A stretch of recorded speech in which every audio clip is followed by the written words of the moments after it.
हर हर महादेव. कसे आहात सगळेजण? स्वागत आहे तुमचं माझ्या चॅनलवरती आणि स्वाती ब्लॉग या चॅनलवरती. तर अन्वी आहे. तर काय करते अन्वी? हाय कर, हाय कर, हाय कर ना. तर अन्वी खेळते सायकल. आता जस्ट काम वगैरे झाला, तर आता तिचा खाऊ संपलाय. खाऊ वगैरे करायचा आहे तिला.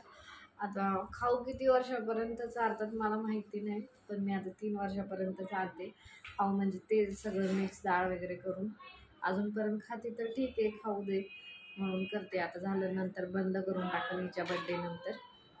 आता खाऊ वगैरे करायचं आहे. तुझं खाऊ संपलाय. मग सकाळी भाजी चपाती खाल्ली तिने, दूध पिलं.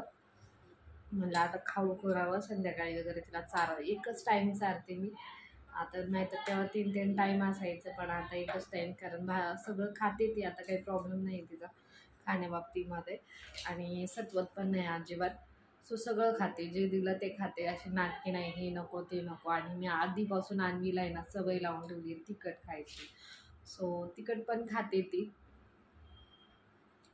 तिखट पण खाते, काय प्रॉब्लेम नाही आहे तिचा. कारण कसं, लहान मुलं आहे ना आधीपासून सवय लावायला पाहिजे. नंतर मोठे झाले ना, मला कांदा नाही आवडत, मला मिरची नाही आवडत, मला हे नाही आवडत, आणि मला दुसरं करायला मला कंटाळा येतो. आधीच मला एकच करायला कंटाळा येतो आणि दादा करत बसणार नाही आहे मी. त्याच्यामुळे मी तिला आधीपासून सवय लावते. आणि आता ती सगळं खाते, म्हणजे तिखट चप्पक सगळं सगळं खाते. सगळं काही टेन्शन नाही आहे तिचं. मग तिच्या खाण्यापिण्याबाबतीत फक्त कधी कधी नखरे दाखवते, पण ठीक आहे, कधी कधी चालतंच ना. मग आता तिला खाऊ वगैरे बनवते. आता तिला झोपवायचं आहे. हो, कपडे वगैरे धुवून घेतले, सगळं काम केलं. आता नवऱ्याचा कॉल आला होता, मला म्हणतो कुठं चालेल, कुठं जायचं बाबा, आम्ही घरात बसण्याशिवाय दुसरा काय मार्ग नाही आहे. हां, मग आता माझं हे तुझं, तुझं माझं. मग आता कुठं जाऊ, आणीला उन्हात घेऊन तर आता कुठं जाऊ शकत नाही, असलं डेंजर होऊ नये. आणि आपल्याला जरा सुद्धा सहन होत नाही, कुठं बाहेर गेलं तर लगेच हिला ताप वगैरे. मग कुठं जायचं घर सोडून? हा डेंजर, शांत बस आता. तू मध्ये मध्ये बोलू नको. मग कुठं जायचं घर सोडून? हा, आणि ह्याला काय तयार होणं म्हणतात का? आताच काम झालं, मग तेच सगळं मी काम करताना वेगळं घालते आणि नंतर वेगळे घालते कपडे. मग तेच जरा फ्रेश वगैरे झाले, तोंड बिंड धुवून जरा फ्रेश झाले. कारण खूप किचकिच वाटतं ना मग ते काम केल्यावर, तेच त्याच्यामुळं किचकिच वाटतं. मग त्याच्यामुळे चेंज वगैरे केलं आणि त्याचा कॉल आला. जवळ मला म्हणते कुठं चालेल. म्हणलं बाबा कुठं जाऊ, कुठे जायला भाग आहे का लेकराला सोडून? आणि लेकरू घेऊन जाणं तर अशक्य आहे, कारण एवढा उन्हात जाऊ शकत नाही आपण. तर बघा, असं असे म्हणजे नवरे कसे असतात ना, ह्यांना जेव्हा तयार होऊन बसले तेव्हा नाही दिसत, जेव्हा ते घरच्या बाहेर असतात ना, मग तेव्हा म्हणतात कुठं चालली तू, कुठं जायचं आहे तुला. बघा कसं असतं माणसांचं. म्हणजे नटणं पण भाग नाही आहे, आणि ती नटलं नाही तर ते पण भाग नाही आहे. ते पण बोलणार आणि हे पण बोलणार, दोन्ही हेच बोलणार.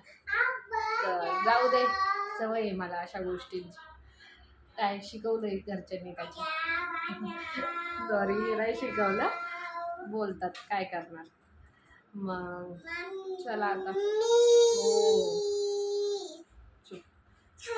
चला आता काम वगैरे करायचंय, मॅडमचा खाऊ बनवायचा आहे, जेवण करायचंय, काम करायचंय, खूप काम आहे.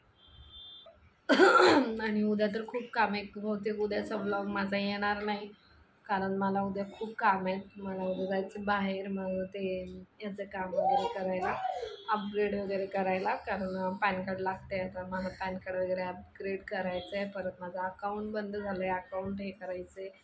खूप काम आहेत उद्या. आता बघू काय काय होतं आहे. आणवीचा फॉर्म भरायचा आहे, जर तो चालू असला तर बघावं लागेल, आहे का नाही चालू हे माहिती नाही मला. तर उद्या जाऊन बघावं लागेल. तर उद्या खूप काम आहेत, घर म्हणजे उद्या घरी नसणारच आहे मी. सो बघू आता कुठले कुठले कामं होत आहेत आणि कसे होत आहेत. आणि उद्याचा दिवस खूप हेक्टिक जाणार आहे माझ्यासाठी. बघू आता काय होतं आहे आणि काय नाही. आणलीला शक्यतो घरीच ठेवून जाईल आणि पटपट सगळे कामं, म्हणजे सरकारी कामाला थोडा वेळ लागतोच.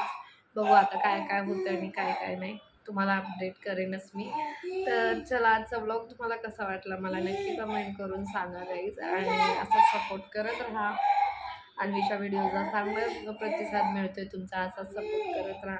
भेटूया पुढच्या ब्लॉगमध्ये, तोपर्यंत बाय बाय.